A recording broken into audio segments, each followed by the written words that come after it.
Version App Amplified Bible Classic Edition Luke 9. Then Jesus called together the 12 apostles, gave them power and authority over all demons and to cure diseases, and he sent them out to announce and preach the kingdom of God and bring healing. He said to them, do not take anything for your journey, neither walking stick nor wallet, or a collection bag, or nor a food of any kind, nor money, and do not have 2 undergarments. And whatever house you enter, stay there until you go away from that place. And wherever they do not receive and accept and welcome you when you leave town, shake off even the dust from your feet as a testimony against them.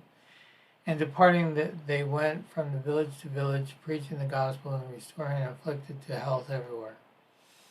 Now Herod the Tetrarch heard of all these things being done by Jesus, and he was thoroughly perplexed and troubled, because it was said by some of that John the Baptist had been raised from the dead, and others of Elijah had prepared, and others the one of the prophets of the old that came back to life. But when Herod said, John I beheaded, but who is this about whom I learned such things by hearsay? And he sought to see me. Upon their return, the apostles reported to Jesus all that they had done. And he took them along with them and withdrew in privacy near a town called Bethsaida. But when the crowds learned of it, they followed him, and they welcomed them and talked to them about the kingdom of God, and healed those who needed restoration.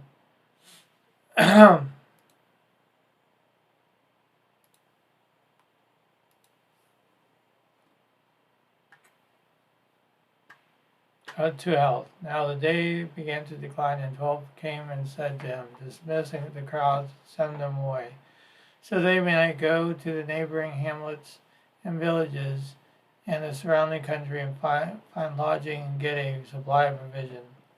For we are here in an uninhabited, barren, solitary place. But he said to them, you yourselves give them food to eat. They said, we have no more than 5 loaves and 2 fish, unless we are to go buy food for all this crowd. For there were about 5,000 men. And Jesus said to his disciples, have them sit down reclining in table groups, companies about 50 each. And they did so, and made them all recline. And taking 5 loaves and the 2 fish, he looked up to heaven, and praising God, gave thanks and asked him to bless them to their use. Then he broke them and gave them to the disciples a place before the multitude. And all the people ate and were satisfied, and they gathered up and remained over 12 small hand baskets broken pieces. Now it occurred to Jesus as he was praying privately, the disciples were with him. He asked them, who do you say that I am? And they answered, John the Baptist, but some say Elijah, and others, but one of the ancient prophets has come back to life. And he said to them, but who do you yourself say that I am? And Peter said, the Christ of God. But he strictly charged and sharply commanded them under penalty to tell this to no one, whoever he might be, saying that the Son of Man must suffer many things and be deliberately disapproved and repudiated and rejected on the part of the elders and chief priests and scribes, and put to death, and on the 3rd day be raised again. And he said to all, if any person wills to come after me, let him deny himself, disown himself, forget lose sight of himself and his own interests, refusing to give up himself and take up a cross daily and follow me. Cleave steadfastly to me, conform wholly to my example in living, and if need be in dying also. For whoever would preserve his life and save it will lose and destroy it. But whoever loses life for my sake, he will preserve it, save it. From the penalty of eternal death, for what does it profit a man if he gains the whole world and ruins or forfeits, loses himself? Because whoever is ashamed of me and of my teaching, of him will be the Son of Man, and he'd be ashamed when he comes to threefold glory and splendor and majesty of himself and the Father of the holy angel. However, I tell you truly, there are some of those standing here who will not taste death before they see the kingdom of God. Now, about 8 days after these teachings, Jesus took with him Peter and John and James and went up on the mountain to pray. And as he was praying, the appearance of his countenance became altered, different. His raiment became dazzling white, flashing brilliance of lightning. And behold, 2 men were conversing with him, Moses and Elijah, who appeared in splendor, majesty, brightness, and were speaking of his exit from life, which he was about to bring to realization at Jerusalem. Now Peter and those with him were weighed down with sleep, but they fully awoke. He saw his glory, splendor, and majesty, brightness, and the 2 men who were with him. It occurred as the men were parting from him, and that Peter had said to Jesus, Master, it is delightful and good that we are here. Let us construct 3 booths or huts, one for you, one for Moses, and one for Elijah, not knowing what he was saying. But even as he was saying this, a crowd came and began to overshadow them. And they were seized with alarm and struck with fear as they entered the cloud. Then there came a voice in the cloud saying, This is my son, my chosen one, my beloved. Listen to and yield and obey him.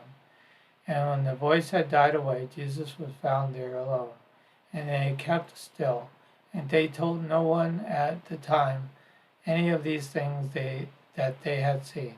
Now it occurred the next day when they had come down from the mountain that a great multitude met him. And behold, a man in the crowd shouted out, Master, I implore you to look at my son, for he is my only child. And behold, a spirit seized him, and suddenly he cries out. It convulses him so he foams about, and he is sorely shattered, and it will scarcely leave him. And I implore your disciples, drive it out. And they could not. Jesus answered, O faithless ones, unbelieving, and without trust in God, and pray, perverse, wayward, crooked, and warped generation. Until when you have long am I to be with you, and bear with you. Bring your sons here to me. Even while he was coming, the demon threw him down and completely convulsed him. But Jesus censored and severely rebuked the unclean spirit, and healed the child, and restored him to his father. And all that were astounded at the evidence of God's mighty power, his majesty and magnificence. But while they were all marveling at everything Jesus was doing, he said to the disciples, Let this word sink into your ears. A man is about to be delivered to the hands of men whose conduct is opposed to God. However, they did not comprehend this saying, and it was kept hidden from them, so that they should not grasp it and understand. And they were afraid to ask him about the statement. But a controversy arose among them as to which of them might be the greatest, surpassing of the others in excellence, worth, and authority. But Jesus, as he perceived the thoughts of their hearts, took a little child and put him at his side. And he told them, Whoever receives and accepts and welcomes this child in the name and for my sake, receives and accepts and welcomes me. And whoever so receives me also receives him who sent me. For he who is the least and lowest among you, he is the one who is truly great. John said, Master, we saw a man driving out demons in your name, and we commanded him to stop it, for he does not follow along with us. But Jesus told him, Do not forbid such people, for whoever is not against you is for you. Now when the time was almost come for Jesus to be received up to heaven, he steadfastly, determinedly set to his face to go to Jerusalem. And he sent messengers before him, and they reached and entered at Samaritan village to make things ready for him. But the people would not welcome or receive or accept him, because his face was set as if he was going to Jerusalem. And when his disciples James and John observed this, they said, Lord, do you wish us to command fire to come down from heaven and consume them even as Elijah did? But he turned and rebuked, severely censured them. He said, you do not know of what sort of spirit you are. For the Son of Man did not come to destroy men's lives, but he came to save them from the penalty of eternal death. And they journeyed on the other village. And it occurred to them that they were going along the road. A man said to him, Lord, I will follow you wherever you go. And Jesus told him, foxes have lurking holes, and the birds of the air have roosts and nests, but the Son of Man has no place to lay his head. And he said to another, become my disciple, side with my party, and accompany me. But he replied, Lord, permit me first to go and bury away the death of my Father. But Jesus said to him, allow the dead to bury their own dead. But as for you, go and publish abroad throughout all regions of the kingdom of God. Another also said, I will follow you, Lord, and become your disciple and side with your party, but let me first say goodbye to those at my home. Jesus said to him, no one who puts his hands to the plow and looks back to the things behind is fit for a kingdom of God.